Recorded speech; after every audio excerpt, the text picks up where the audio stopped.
누가복음 12장 계속 나눕니다. 49절에서 59절입니다. 내가 불을 땅에 던지러 왔노니 이 불이 이미 붙었으면 내가 무엇을 원하리요? 나는 받을 세례가 있으니 그것이 이루어지기까지 나의 답답함이 어떠하겠느냐? 내가 세상에 화평을 주려고 온 줄로 아느냐? 내가 너희에게 이르노니 아니라 도리어 분쟁하게 하려 함이로라.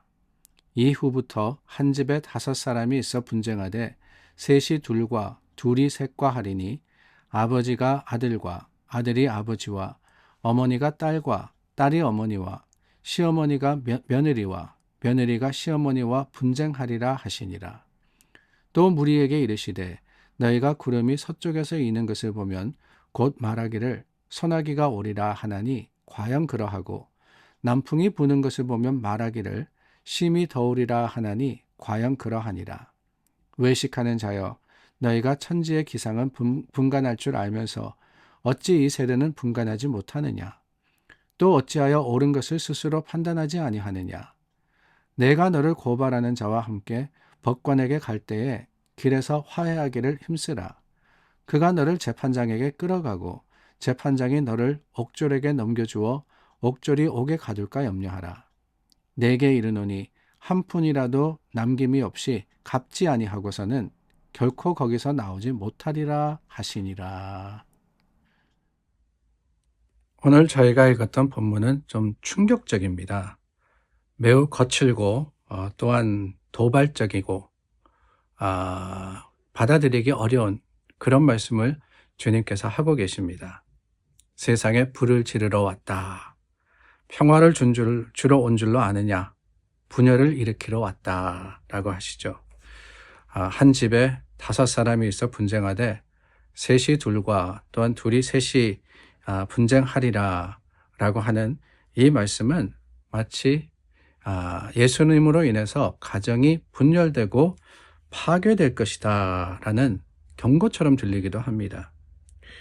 어쩌면은 예수님께서 굉장히 기분이 안 좋으셨나, 예수님께서 화가 나셨나 라는 생각이 들기도 해요. 그러나 여러분, 그렇지 않습니다.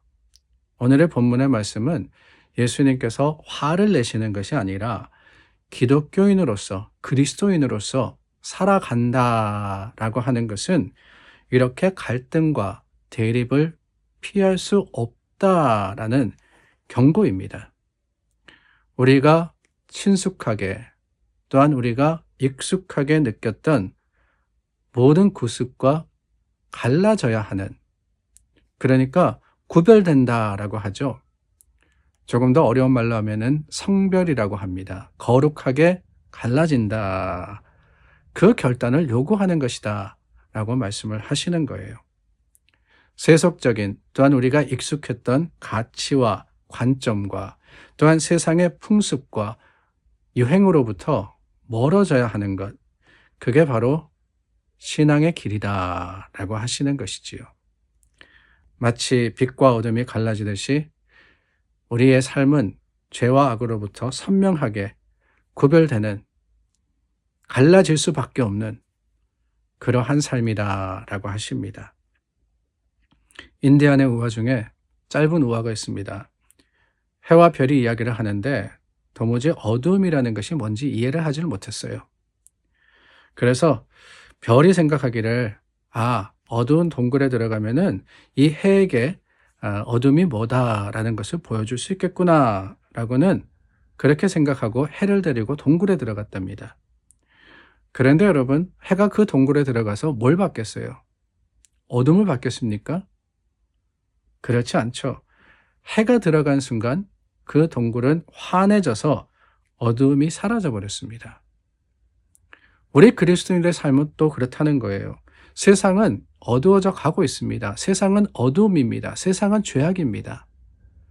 그러나 우리가 살아가는 그곳은 하나님의 말씀과 또한 영생의 소망이 있기 때문에 우리가 빛을 비출 때 더 이상 세상의 죄악이나 세상의 여러 가지 아픔이나 고통이 아닌 하나님의 말씀의 기쁨과 감사로 충만해야 하는 거 아니겠습니까? 그러기 위해서 주님의 요구는 분명합니다. 세상과 구별되라고 하는 거예요. 내가 편안하게, 내가 안락하게 생각하던 것들을 떠나서 주님의 길을 가라라고 하십니다. 가족이라는 게 얼마나 편하겠어요? 얼마나 안전합니까?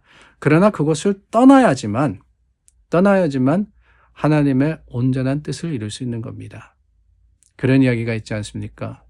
독수리가 새끼를 낳아서 키우는데 어느 정도 크게 되면은 그 둥지에서 밀어낸답니다. 아니, 나무 저 꼭대기에 달려있는 그 독수리 둥지에서 아기 새가 떨어질 때 죽으라고 미는 거겠어요? 아니죠. 그 아기 독수리가 그냥 둥지만 편안하게 생각해서 머물려고 하면은 날지 못하기 때문에 어미는 그 새끼를 밀어내는 거예요. 그럴 때 둥지에서 밀려난 아기 새가, 아기 독수리가 날개를 펴서 허우적거리게 되면은 날 수 있게 되는 겁니다. 둥지를 떠날 때 오히려 세상을 얻게 되는 것처럼 우리도 그렇습니다. 주님께 나아가기 위해서는 지금 있는 그 자리를 떠나야 하는 거예요. 세상의 곳, 그 세상의 곳에서 우리가 주님의 곳으로 옮겨질 때 그때 비로소 하나님은 우리를 통해서 크고 놀라운 일을 이루십니다. 아브라함이 그랬지 않았습니까? 하나님께서 떠나라 하셨어요. 모세도 그랬습니다. 40년 동안 익숙해왔던 그 애국과, 아니 40년 동안 그가 살면서 또한 편안해졌던 그 시내 산 광야를 떠나서 하나님의 말씀하신 곳으로 가서 주님의 일을 감당하라고 하셨습니다. 내가 편안하게 생각하는 것을 떠나서 광야로 나아갈 때 그 광야에서 하나님을 만나게 되더라라고 하는 거예요. 그러므로 여러분, 오늘 우리에게 주시는, 아니 오늘 우리에게 원하시는 하나님의 뜻과 그 계획이 무엇이겠습니까? 세상에서 세상을 만족하고 편안해하며 그곳에서 안정을 추구하는 것이 아니라 비록 힘들고 어렵습니다. 그러나 다르게 살아가라라고 하시는 게 아닐까요? 요한계시록 3장 말씀에 보면은 이런 말씀이 있죠. 내 행위를 아노니 네가 차지도 아니하고 덥지도 아니하니 차든지 덥든지 하기를 원하노라 라고 말입니다. 미지근한 거 하나님 좋아하지 않으세요. 적극적으로 하나님의 삶을 살아가는 겁니다. 결단하는 거예요. 그럴 때 주님께서 우리 가운데 하나님의 크신 은혜와 능력으로 풍성하게 하시는 게 아닐까요? 그렇습니다. 믿음의 사람들은 구별된 사람들입니다.